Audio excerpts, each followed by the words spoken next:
Good morning, I'm Maiki Oreta and you're watching Business 360, where we break down the numbers, connect the dots, and give you the developments and the insights you need to navigate, adapt, and lead. Let's dive right in. The national budget is heading for a rush finish. Watchdogs warned Congress's fast-track push to pass the 6.793 trillion peso 2026 budget could open the door to last-minute insertions and weaken transparency. Big money is queuing up for next year as its 2025 program in the Philippines winds down. The Asian Development Bank is preparing around $4 billion in loans for 2026 for new and ongoing projects. Digital government in the Philippines is still lagging the region. The country scores just 28 hundredths out of 1 in the Organization for Economic Cooperation and Development Digital Government Index, ranking third lowest among 8 Southeast Asian economies studied. The auto market is looking cautiously optimistic. The Chamber of Automotive Manufacturers of the Philippines Incorporated expects vehicle sales to grow 5% next year, supported by better supply chains, new models, and a growing acceptance of EVs.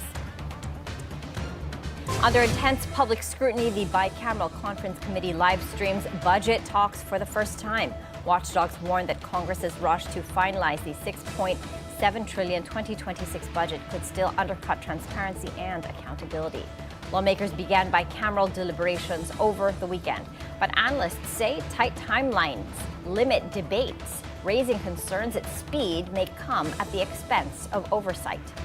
Malacanang is pushing for quick approval to avoid a reenacted budget, but advocates stress that transparency must go beyond live streams and deliver real scrutiny.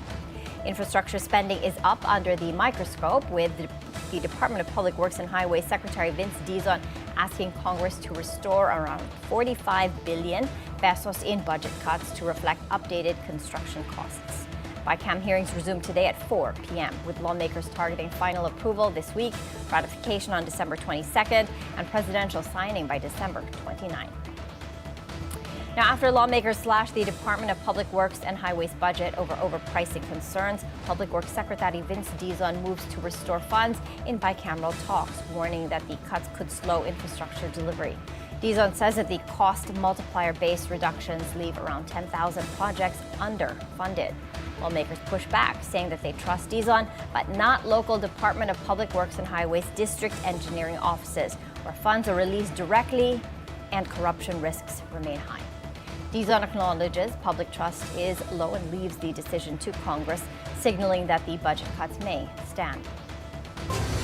Now, new flashpoint in the 2026 budget debate. A bishop is calling out the bicameral committee for boosting the Department of Health's medical assistance to indigent and financially incapacitated patients program, warning it amounts to health pork barrel amid concerns over politicians' guarantee letters. The medical assistance to indigent and financially incapacitated patients budget moves from 49 billion pesos in the House down to 29 billion in the Senate and back up to 51 billion pesos under the bicameral conference committee. Caloocan Bishop Cardinal Pablo David warns that the system deepens political dependence and undermines the dignity of the poor. Lawmakers acknowledge the risk of politicization, but argue that the program remains necessary, while the Universal Healthcare Law and PhilHealth are still not fully implemented. Cybercrime is falling sharply in the Philippines. Cases are down 38% in 2025 as tougher government enforcement begins to show results. This according to the Department of Information and Communications Technology Secretary Henry Aguda. The drop is credited to coordinated operations among the Cybercrime Investigation and Coordinating Center, together with the National Bureau of Investigation, the Department of Justice, and the Philippine National Police. Since March of 2013, the Philippines has recorded 87,595 cybercrime incidents. The most common cases involve online libel, illegal access, and computer-related identity theft. Authorities say that the downward trend points to stronger cybersecurity enforcement, but they warn that vigilance must remain high, especially during the holiday season when online fraud and scams typically surge. Now, the cost of missed targets is adding up in government partnerships. The government has imposed 972 million pesos in penalties on private partners after they failed to meet key performance targets under public-private partnership or PPP contracts. This according to the 2026 fiscal risk statement. Contingent liabilities are climbing fast, now at 16.6 billion pesos, up 2.9 billion pesos from last year. Two private partners have filed 5 claims totaling 2.9 billion pesos, citing unmet government obligations. 2 more claims worth 420 million pesos are now before the Construction Committee Arbitration Commission. The PPP portfolio is also expanding rapidly. Total project costs rise to 2.1 trillion pesos in 2024, up from 1.8 trillion pesos in 2023, driven by 6 major new projects, including the Bohol, Panglao, and Lagundingan airports. Despite the rising numbers, officials say that there have been no defaults, no terminations, and no force majeure notices so far. However, they warn that liabilities could climb further as more project data comes in. Now, as we close out 2025, Philippine tourism faces a hard reality check. We have world-class destinations, but we still trail our Asian peers. This in arrivals, connectivity, and return on investment. In 2026, the Philippines host the ASEAN Tourism Forum, putting the country in the regional spotlight. This is not just a showcase, it's a test of whether we can turn visibility into results. More visitors, better spending, and stronger investor confidence. Joining us now is Alfred Lay, the Director for Hotels, Tourism, and Leisure at Lichu Property Consultants. He joins us to walk us through where Philippine tourism stands today, what's working, and what needs to change for tourism to become a real growth driver in 2026 and beyond. Hi, Alfred. Thank you for joining us. Hi, Maiki. Thank you for having us. Okay, Alfred, where does Philippine tourism stand today? Well, currently the tourism numbers this year are forecasted to probably hit around about 5.9 million arrivals. I think that's more or less a sideways movement from last year. So there is still some work to be done over the coming years in order to get it moving upwards in growth. Yeah, we've got to work on the international tourist arrivals, hotel performance, and investor sentiment. Okay, you mentioned that we're on track to hit 5.9 million tourist arrivals in 2025. No official target for 2025 from the DOF. However, for 2026, they're looking at a target of 6.7 million tourist arrivals. That's an increase of about 500,000 or 13.6% jump year on year. Do you think that this is a realistic target for 2026, Alfred? Yeah, I think we've got to put it into context. That is a pretty optimistic number, I think, from where we're at today. And hopefully we do get to those type of numbers. The Lichu Property Consultants target is around about 6.3 million. But if we can get somewhere in between that 6.3 and 6.7 million, I would call that quite a successful year. There are certain things that, or catalysts, which we hope will increase international arrivals next year.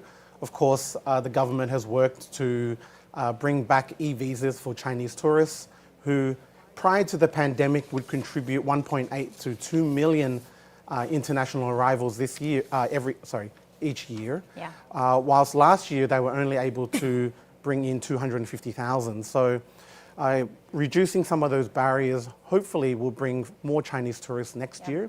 But it's going to take a couple of quarters to get the marketing and promotion machine rolling to get those arrivals back in. Yeah, so many things you mentioned that we need to talk about. Okay, China used to be one of our biggest markets.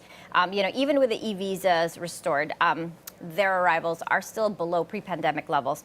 From your perspective, how much of the slowdown has to do with the geopolitical tensions with regard to the West Philippine Sea?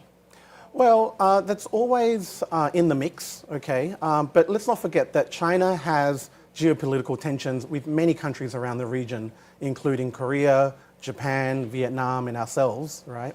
And what you'll find is that, they still continue to travel to those countries. So I think at some level we need to work on separating the politics and the tourism because they don't necessarily need to go hand in hand. That's right, as many other countries have. And as you pointed out, we aren't the only country with these geopolitical tensions.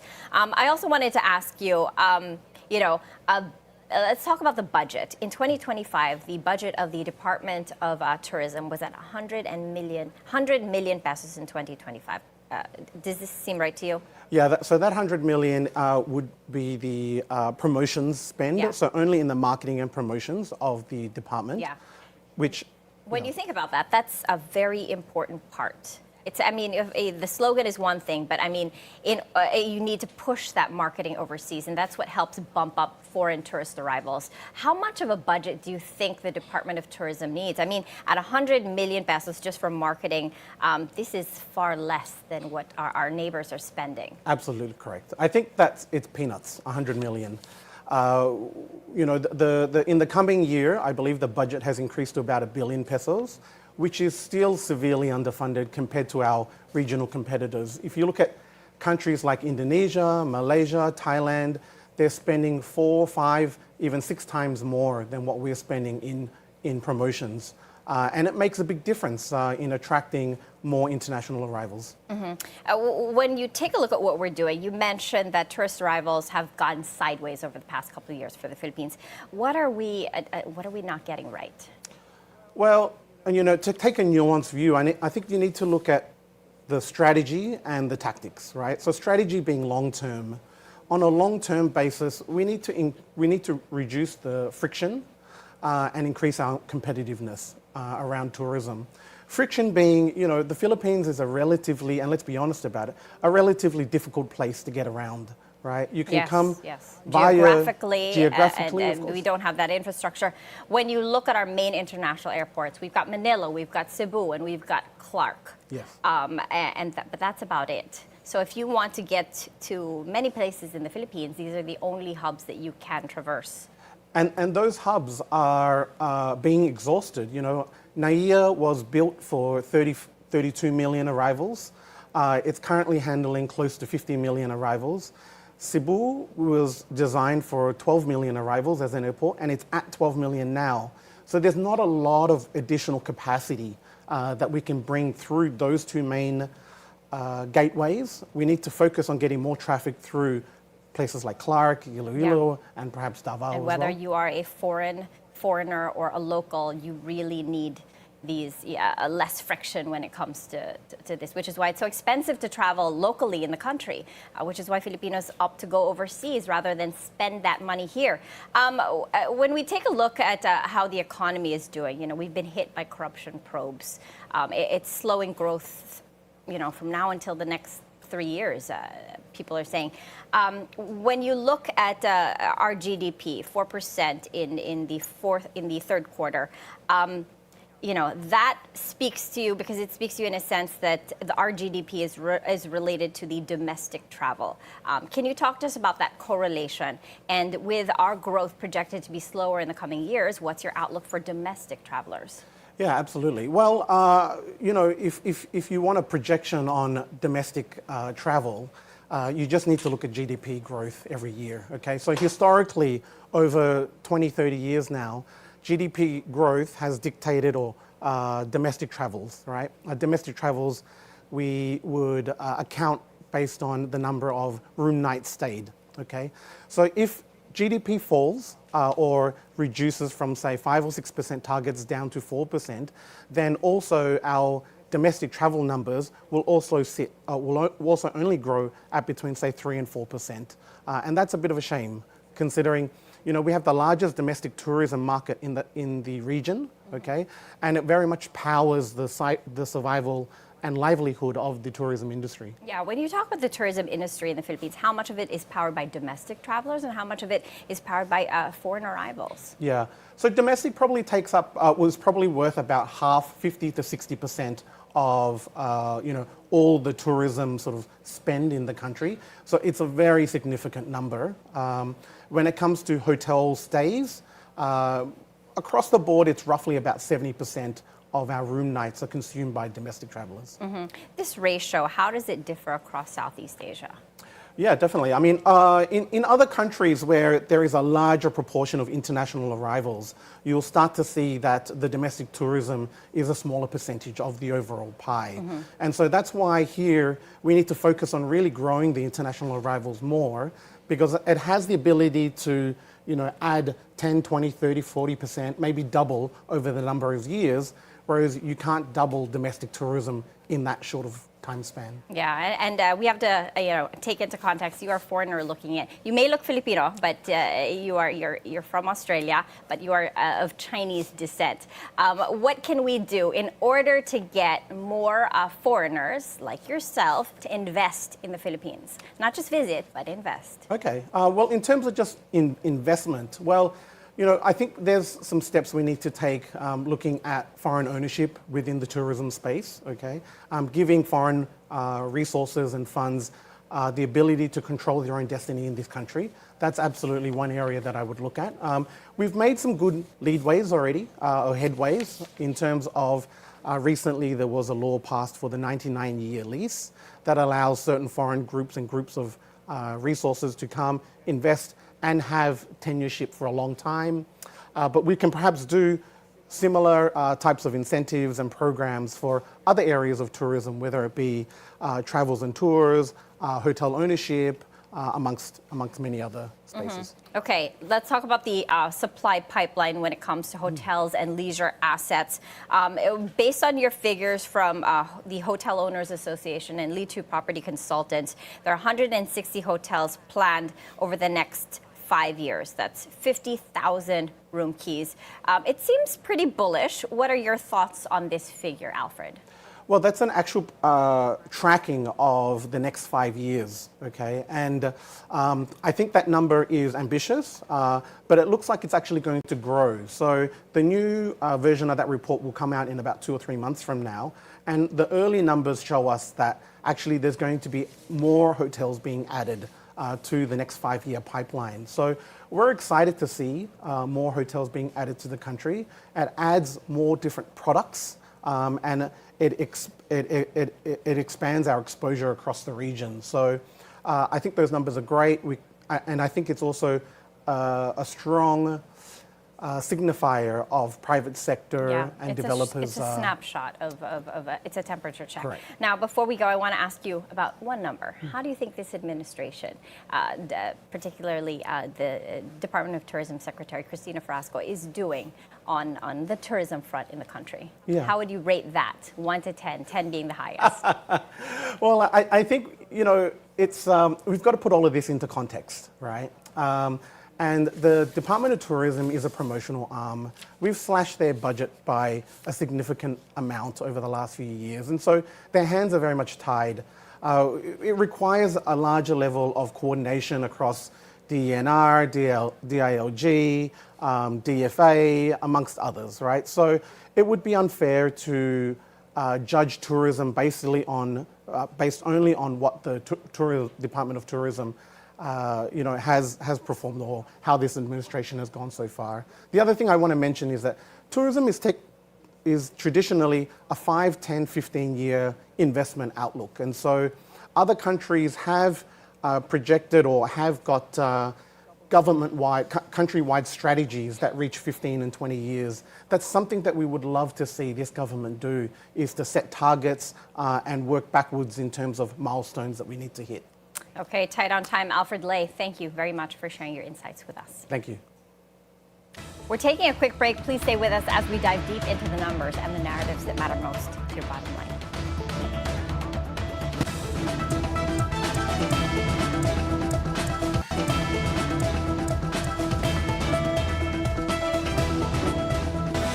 Welcome back. It's Monday here in Asia, and the global markets are starting on a cautious note. On Friday, Wall Street's major indexes closed lower as inflation fears drove investors to pull back. That caution is carrying into the new week, with U.S. stock futures edging lower ahead of key economic reports, including jobs and inflation data. Dow futures were down slightly. S&P 500 futures fell by 0.1%, and Nasdaq futures were lower by 0.2%. Over in Europe, major stock markets also ended Friday in the red. Sentiment was hit by a tech-led sell-off on Wall Street, fueled by growing concerns over a possible AI bubble. Let's check on Asian markets this Monday morning. Right now, the Nikkei 225 is well entrenched in negative territory, down by 1.2%. Hong Kong's Hang Seng Index down by 0.7%. Shanghai's Composite flat with a downward bias, and Singapore's Straits Times Index down by 0.4%. Here at home, let's take a look at the PSC Index as of 10:21 this morning. The main gauge is bucking that downtrend. We're trading to the upside, higher by 0.4% to 60.62. All shares index, however, is going the other way, down by just 0.1% to 34.30. Taking a look at these sub-indices, all are trading in positive territory, except for the services counter, which is limiting the market's advance, down by 1.2% in early trade. Total volume is at 171 million shares, valued at 752 million pesos. Market breadth is very bullish. We've got 101 advancers, 40 decliners, and 49 stocks unchanged. Taking a look at the currency front, the peso opened at 59.15 to the greenback, down from its previous close of 59.07. Now, big multilateral money is staying in play for the Philippines. The Asian Development Bank is lining up around $4 billion in loans for 2026 as its 2025 program nears completion. ADB officials say they are still finalizing next year's project list, with economic agencies focusing on government-led programs in transport, health, and education. The pipeline will include both new projects and phased financing for major infrastructure, including the Bataan-Cavite Interlink Bridge and the North-South Commuter Railway. For 2025, ADB has wrapped up its lending with recent approvals of $400 million loan to cut red tape and a $500 million loan to support maritime ecosystems and the Philippines' ocean-based economy. The Philippines is still falling behind, however, its Southeast Asian peers when it comes to digital government, a gap that continues to drag on efficiency and the ease of doing business. The latest digital government index from the Organization for Economic Cooperation and Development shows the country scored just 0.28 out of 1, ranking third lowest among 8 countries and below the regional average of 0.37. The report flags weak performance in digital by design, showing technology is still not fully built into core government operations, despite years of digital plans and roadmaps. The Philippines ranks 4th highest in proactiveness, but the OECD notes that while the country has an artificial intelligence strategy, AI systems are still not being deployed in actual government operations. Now, the Philippine auto industry is shifting into growth mode for 2026. Industry players are targeting a 5% increase in vehicle sales next year. The Chamber of Automotive Manufacturers of the Philippines says that the sector is on track to hit its 500,000 vehicle sales target this year, putting 2026 sales at around 525,000 units. Industry leaders point to improving supply chains, new model launches, and stronger consumer acceptance of EVs as the key drivers. Electric and hybrid vehicles are expected to take a larger share of sales next year as more models enter the market and demand continues to build. On another front, a Chinese billionaire and online gaming mogul is seeking parental rights over dozens of U.S.-born children through surrogacy, a case that is drawing international attention. Su Bo, who has publicly described himself as China's first father, says he plans to have more than 20 U.S.-born children through surrogacy. He has also said he prefers sons to eventually inherit his business interests. Su's company claims he already has more than 100 U.S.-born children, though independent verification has not been provided. Reports say some wealthy Chinese families are turning to U.S. surrogacy to circumvent domestic restrictions, with costs reportedly reaching up to $200,000 per child. U.S. surrogacy laws vary by state and are often loosely regulated for international clients. Experts warn that this has raised ethical and legal questions about oversight, child welfare, and the use of surrogacy across borders. Now, on another front, Prada will launch a limited edition collection of sandals inspired by India's traditional Kolhapuri chappals. This following criticism over cultural appropriation during its Milan show 6 months ago. The luxury brand will produce 2,000 pairs in Maharashtra and Karnataka with Indian artisans, selling each pair for about $930 when the collection debuts in February of 2026. Prada says that the project blends local craftsmanship with Italian manufacturing and includes a multi-year training program for artisans. Despite the collaboration, the company says that it has no plans to open clothing stores or factories in India over the near term. Now, the first family shares a holiday moment at Malacanang. The annual Christmas photo shoot offers a rare glimpse into the first family's year-end tradition. In a Facebook post, First Lady Liza Araneta Marcos describes her family as the people I trust the most. Photos feature President Bongbong Marcos, Jr., First Lady Liza Araneta Marcos, and their three sons, Sandro, Simon, and Vinny. The president says his Christmas wish for 2025. Those wishes include a passage of a favorable 2026 national budget and more time with his family. Amid the demands of the presidency, Marcos calls leadership the biggest privilege and describes public service as golden. Now, as we close out the year, it's easy to get caught up in the headlines, the challenges, the corruption probes, the market volatility. But through it all, one question still matters most. What keeps us rooted in the Philippines? What still makes this country worth believing in? This December on Business 360, I asked respected business leaders to contribute a short message, sharing what they love about the Philippines and why they continue to believe in it. Today, we hear from two leaders who help shape confidence and capital in the Philippines. Up first is Stephen Kuenhing, a veteran investment banker and an independent director at the Maharlika Investment Corporation, widely respected for his clear, steady read on the Philippines' long-term investment story. Here is his message. What I love most about the Philippines is our empathy for people and situations that we are not directly involved with. And this is something we can be proud of throughout our history. If you look at right before World War II, when many Western countries didn't allow Jews to have refuge, Quezon did. You look recently, you see in Gaza and in Hong Kong, where Filipino OFWs went out of their way to take care of people who are not their relatives or their family beyond what would be expected. Up next is Robbie Go, the country head of UBS Philippines and a respected leader in the local financial community, playing a key role in connecting Philippine businesses with capital and global markets. Here is her message. 2025 started out to be a year full of hope, but turned into a year full of challenges and difficulty. But there's still so much to look forward to for the Philippines. What I love about the Philippines is really at the very heart of it are the people. The people, as we know, Filipinos are friendly, they're hardworking, they're creative, resourceful, and they're a lot of fun. But at the same time, Filipinos are also short-sighted, they're very forgiving, and they have this bahala na or pasensya na attitude. As we enter 2026, it is my hope that as a Filipino people, we get together and look at ourselves, become more forward-looking, have a vision, and be more discerning, not just about our future leaders, but about ourselves. Living with integrity and accountability, maybe we can make the country a better place so that we can leave it a better country to the next generation.